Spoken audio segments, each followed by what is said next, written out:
there's so many amazing KOSAS products that we will talk about and get into, but you are coming up on 10 years of KOSAS, 2015. When I saw that, I'm like, wow, that is an amazing journey. I know. How are you feeling about the brand? Like right now, like where you're at, where you're going, like how do you feel about KOSAS? Because for me, like I said, it's a beloved brand to me. I feel really great about it right now, better than ever before. It's always like that, I think, like as time, everything takes years. That's one of the biggest lessons I've learned. Yep. Years. Like nothing happens fast. So 10 years actually flew by. Yep. And it only feels like now do I have a full expression of the brand. Yep.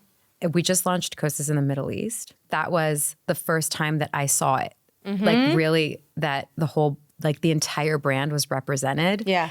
Everything that I've been thinking about, dreaming about, imagining, the entire look. Because like when I created a brand, it was because I had an idea about beauty. Yeah. Like I had an idea about a certain look that I wanted.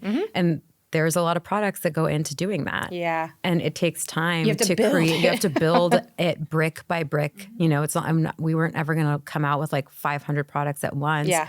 And to actually have like all the elements to create the full face that I was going for, because that's what I'm motivated by. That's what I care about. You want to love what you're wearing. I care about makeup, beauty, faces, and like all of that. That's what makeup is for. KOSAS is something that you see. I feel like everybody owns at least one KOSAS product. Which Hopefully is you feel that way. to me. Right? No, I don't know. I don't know about that. That in this industry to me that like maybe some people are the concealer people. Some people now have the powder, whatever it is. But I just feel like I see it in everyone's makeup bag, which is a really big accomplishment in a saturated market. I mean, thank God. Thank you. Yes. Do you have a favorite? Do you have like, if you had to choose one, is that even possible for you? It's not, because it's like this whole process thing, right? I layer them. I layer everything. I currently am wearing like 10 layers of makeup. It doesn't look like it.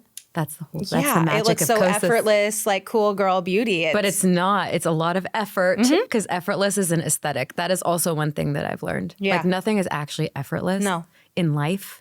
Everything takes a ton of effort. And like we should probably talk about that. But effortless is an aesthetic. And I like that aesthetic. I think it's cute. And I think a lot of people like that aesthetic right now. Like makeup has evolved so nicely where you can be like different things on a different day. So one day you might want like this certain type of look. You want a Hailey Bieber look, right? Which Hailey Bieber obviously loves KOSAS. We know this. And she like does the effortless aesthetic really well. Yeah, she brought it. Like she helped. The perfect bend. Like I do it. It's like, let me just perfectly like bend this part of my hair so it looks like it happened by accident. But definitely not by accident, because it's the aesthetic. That is a really good description of this type of look that is really big right now. But again, I think it will always be big, because the effortless thing is like, it's kind of been around in some capacity for our whole lives, right? Like it's just like whether you want to look sun-kissed, like AKA you just were out in the sun a little bit. We call it comfy glam. Comfy glam. Yeah, that's the name of the look. The KOSAS look. Wait, I love that. Yeah. Because I love that it has the word glam in it, because that means like you're not going natural. This is natural. You're going comfy glam, which is on the nose of how I think a lot of people like to look. It's like playing with a fantasy. Ooh, I love that. Has that been since the beginning? You kind of coined that term, like for the brand? It took a while for it to evolve, because I had to evolve into it. Yeah. I used to be like all no makeup. And that was like in the early days, because when I started the brand, I had just had my daughter. And I was a new mom. So I was like, it's very archetypal when you're like turning into a mother. At least it was for me. I had that experience where it was almost like a negation of like anything like Aphrodite or sexual or anything like that. And I was like devoid of makeup or glam or anything. And it was like, I'm putting all my effort into my daughter. It was almost a form of self-flagellation, I think, actually, to do that. And I used to be all like, no makeup, like I don't want to, really actually no effort. Literally. You're like minimal. Literally effortless. We're talking about 2 minutes. Yeah, exactly. And then it was like, you don't, like, as though I don't deserve more than 2 minutes. No, I've changed my mind on that. Yes. No, I love that. I love hearing when people give them time. When I had my child, I literally was like, what's something that can make me feel like myself? Because you lose yourself so much. And you lose yourself in this new human, which is a beautiful thing. But you also lose yourself in a lot of ways, because you're becoming a new person, right? And so for me, like makeup was always that thing that made me be like, oh, here I am. So I tried to find time. It's very difficult. It's very difficult to, like, for me, sometimes it was 2 minutes, but you're just trying to find time to make you feel like yourself. So makeup was always that thing for me. So I love that you were in that place when you started the brand, because what a beautiful way to bring got 2 children in a way Right? into the world, right? To like bring anything into creation is like a birth of sorts. Yeah. So you just said, I think I've read that she was like around 8 months. She was 8 months. Okay. Yeah. Okay. And now we're knowing we're coming up on 10 years of KOSAS. So 10 years she's of her almost 11. Yeah, she's 10. Wow. She's so cute. She's so beautiful. And just like, So I funny. love that she probably thinks her mom is so cool, huh? Does she? She or would is she never admit that. Are you kidding? Because I'm still her mom. She's still like, you can't do that. You can't say that. You can't. But then like sometimes I think she does. well, funny when you said she says you're cringe, I'm like, oh my gosh, that's such like a Gen Alpha thing to say. I feel Such a Gen Alpha. I know. You're like, Mom, you're cringe. I did not see this coming. No, and you're like the coolest mom, obviously. Like, I'm a cool mom. And then as soon as I say that, I'm like, oh yeah, I'm totally cringe. Actually. You're like, but did you see this Malibu mom video? This is me. I made it onto the internet, kind of. She's like, exactly, you're cringe. It's so funny. Does she use your products? Does she like, do you, how, because she's right at that age. So funny. Yeah. She does. Yes. She actually has like a morning routine. I find her like doing her little face. She uses a mix though. She doesn't only use KOSAS. Okay.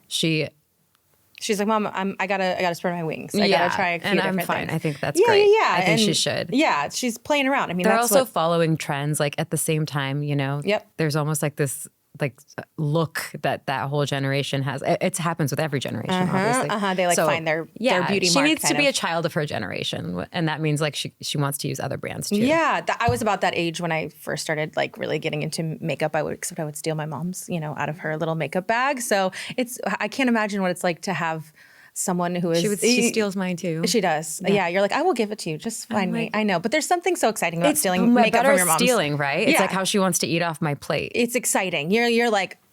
My mom's eyeliner. Used to like she back in the day was all like Clinique stuff that my mom used. And my mom worked at Clinique. She did. When I was a kid, like all my life growing up. Oh my gosh, like behind the counter. I always say that my mom like was always a glamorous woman, and that's what made me love beauty so much. So you obviously had a mom. She taught me kind of these comfy glam things. Yeah, like she would tell me to like intentionally like smudge my lip liner and stuff. And I was like, wow, that's so inspired. Okay. Oh my gosh, she was laying the groundwork for you. She was. Yeah. So I was like, I think that's so fascinating about people who are in the beauty industry. Like it was at a young age that you loved beauty then. You were like, you were kind of getting very into young. Yeah, okay. Yeah, I was like 9. Yeah. And I knew the name and like smell and packaging, like every single beauty product on the market. And that was obviously before the internet or anything. Yeah. Like you'd have to go to the department store and put in the legwork of like learning I don't know. I'm just like that though. Yeah, you want to know all the information. Like you want to all the information. Like I read Wikipedia articles like as a side hobby. That's amazing.